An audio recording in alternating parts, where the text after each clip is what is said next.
Hey Genderqueer Chat, Joe here for Fridays with Joe. This week's topic, I think we're week 130. This week's question was posed by Keenan, and it was a genuine question just on our chat board about, do you think genderqueer should be under the trans umbrella? So under the LGBTQ world, do you consider yourself the T?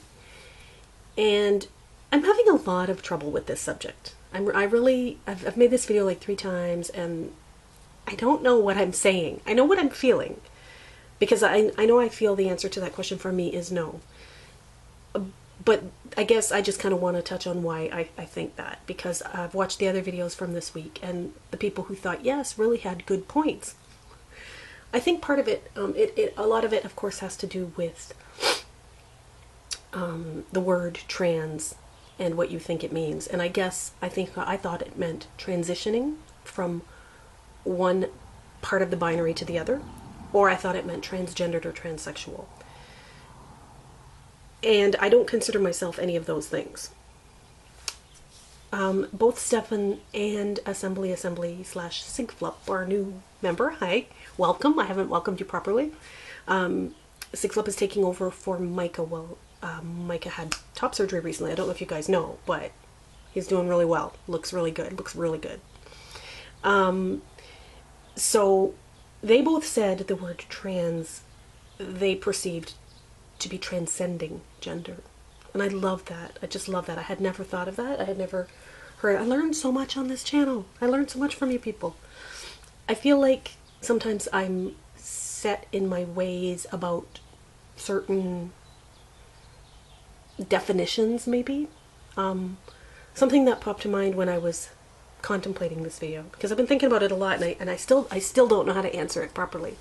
But I was thinking about the word tranny as an example of a word that is typically considered to be offensive in the trans community, and yet some trans people use it kind of as comical to describe themselves, I guess, to reclaim the word, much like I do with spinster, S-P-I-N-S-T, But one time when I was younger, I remember using tranny as an insult.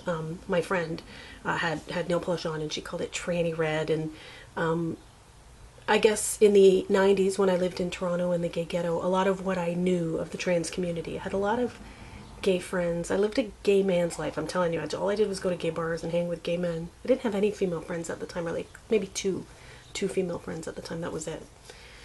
But all my friends were gay men, and the few that I knew I had a couple of drag queen friends who were, the extreme camp version of drag queen, with the hyper sexualized makeup and the shows. I participated in a drag show one time that involved a dildo and a lot of nonsense, but that kind of thing. So that was my experience with what I thought was trans. And it wasn't until years later that I met a real trans woman, and I was stunned because she was very normal, and she was very candid about the fact that she was trans. I used to work in 1996 or so, 7 maybe. I worked at a bar in the inner city, and it was a skid bar, a real hole in the wall. I can't even describe to you that year in my life when I bartended there. A real dump and a real badass customer base. But we were about a half a block over from a gay bar, and sometimes the gay customers would come over, which was weird to me because was not a gay-friendly environment. However, Cassie used to come by with her friends to sing karaoke. And I remember she would show up sometimes in a kind of a ratty old t-shirt and no bra. And she would be kind of bouncing around and no makeup and kind of straggly hair. And I remember just thinking, that's not what I thought a trans person was. I thought a trans woman wore a lot of makeup and it was a sexual fetish. And I had all these preconceived notions of what I thought trans was. And here she was, just a regular woman, just like me, so to speak, insofar as that's just the way she looked. She wasn't trying to impress anybody. And I was kind of impressed. I was kind of dumbfounded that was what trans could be. And it was my first experience with a normal trans person, so to speak. Now, probably, I've probably met tons of trans people, but didn't know they were trans, obviously, in my life. But that was the first out person I'd met. Keep in mind, all these years throughout my teens and 20s, I had never heard of FTM, female to male transsexuals. I had never heard of such a thing. I didn't even know such a thing existed. my first introduction to it might have been, and I'm racking my brain, it must have been Boys Don't Cry, which was mid-90s, right? And it must have been, but even then I remember watching that movie in the 90s, and it was much more about the violence and the rape, and it seemed to me much more about just generic, like, aren't all women victims of violence in some fashion or another. Like, it didn't strike me as a particular, it didn't really get to the heart of the matter of why she felt like she was a man. It was just like I don't know, that was kind of glazed over. The movie was more dramatized, I guess. So that didn't impact me as much as I know some years later I did read a book by a man named Dylan Kosla, and I'll link to it. I can't remember the name of his book. And then some years after that I read Self-Made Man by Nora Vincent. And Nora Vincent is not a trans man, but rather a lesbian woman who lived in drag. She called herself a drag king. She lived as a man for a couple of 18 months to write this book, for journalistic purposes or whatever. And real insight into living as a man. And Dylan Kosla's plight was all the surgeries, right up from the I think he had a metoidioplasty and then a full-fledged penis reconstruction and several complications along the way. It was a real tragic, reading it was kind of cringy because it makes you realize why so many trans men don't want to have lower surgery, because the surgery's not been perfected. But these were two books that I read that blew my mind, that really introduced me to the idea that there were people out there, I'm going to say women, although don't correct me, you know what I mean, women who knew they were men, who became men later. I know they were men all along, but this is something I could relate to. It was somebody who started off as a woman and felt uncomfortable in a female body, but did something about it. And I had never done anything about it, and I had never even gone so far as to call myself another name or even, identify as queer or anything like that. I had never, let alone trans. I would never call myself trans because I wasn't. But even the word queer sat funny with me because queer was something, I've always felt extremely comfortable in the queer community. I felt very, very comfortable, but a little bit of an outsider, as if I was, the fruit fly or the fag hag or whatever.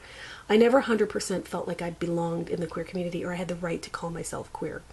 I never did. And I was watching Chris's video earlier, and I admire so much that he says, I identify as queer. And that's the word I choose to use because I don't feel so comfortable with it. I wish I did, but I don't. But then I heard the word genderqueer. And it was through a YouTuber named Freshly Charles. That was the first time I'd ever heard the word. And I must have paused the video and rewound 100 times and said, did he say what I think he said? Is that the word? And I Googled it. And the Wikipedia entry, that was me. I was like, oh my God, there's a word. I feel like it's its own word. I feel like it doesn't really belong under the LGBTQIA umbrella. Because I'm none of those things. I'm not a lesbian. I'm not gay. I'm not bi. I'm not trans. I'm not questioning. I'm not queer. I'm not intersex. I might be asexual. And I am androgynous. So maybe I'm in the A's. Are those A's even in there? Sometimes that alphabet soup sometimes gets mixed up. But genderqueer is a word that I love. And I get that I'm not normal. I get that in mixed company I'm not actually normal. But I do feel that genderqueer is a better word to describe me than queer. And I do feel that the trans community is not, as much as I love it and I'm on the periphery of it. I watch trans videos constantly. I think this is something that it speaks to me in a way. It inspires me to watch videos of trans people who pursue their transition. Blows my mind to see that there's people out there who can actually take steps towards being the person they were born to be. I love stuff like that.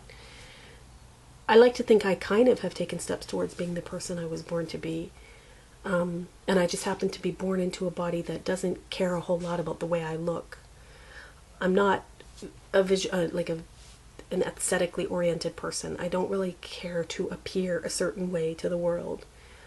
Half of the things I do because it's easy, or I'm not that I'm lazy. I don't think I'm a lazy person, but I think, like, you know, like I said in one video one time, one of the reasons I don't shave my head, which I do actually like the way I look with a shaved head, and I like the way it feels, and I like the money you save on shampoo, but you have to get a haircut every 4 or 5 or 6 weeks, and that's a lot of pain in the ass that I'm just not into.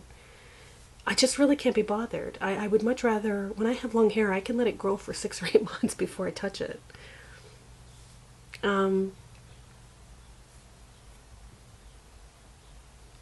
There are things,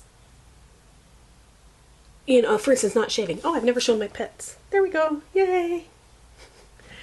Never shaving my pits. I haven't shaved since I was 18 years old. That is a political statement, partially, and another aspect of why would I waste money on razors and shaving cream and waste time in the shower, and no, I can't be bothered. Here comes Stanley. Stanley, come say hi. But very, very much, half the reason that I don't shave my armpits and my legs. He's gonna bump this. Oh. Stanley. That's for you, Micah. That's a hope you're getting well present.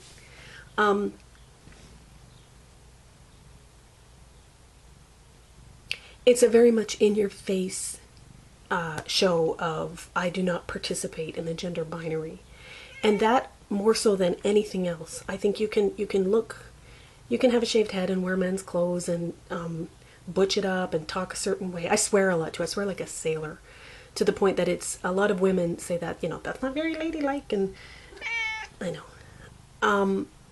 All of those things don't add up to one glimpse of one hairy armpit. One hairy armpit has the power to make somebody look at you completely differently. And I love that reaction. That is one aspect of the visual that I get, and I like the reaction. Same with the legs. It's a statement that I am not participating in the binary. But it's funny because so many people don't know what to think of it. When people see my hairy legs, I think a lot of them don't know what to think, and that's okay. I like the question mark. The question mark is just as important as the question itself, right? Excellent question, Keenan. I really enjoyed watching the videos this week, and I really get why people think it is under the trans umbrella. For me personally, it is not. I feel, you know, when I was younger, I remember I took 3 days off grade 12 to lay in my bed and read Roots at home. And I remember telling my mother, I'm sure I was black in a past life. And I had such compassion for the slaves. And I was just so obsessed with slavery and black culture. And I remember my mother, and for years afterwards, I remember, I don't know, I've always had an affiliation with black culture. And I remember I bought this stuff for my hair. It was black, it was for African hair, right? It was some sort of cream. And my friends looked at me, they were calling me CQ, they were calling me Caribbean Queen. They were laughing at me. They were like, Jo, you're not black. And I was like, I know I'm not black. But I feel connected to the black community, and somehow, in the same way that I feel connected to the trans community, I know I'm not trans. I feel something that can't be described. The word genderqueer is as close as I'm going to come to it. And I'm grateful that I have that, because it's a connection that really feels right to me. And for the first time in a long time, I do feel like I'm part of a community where I do belong.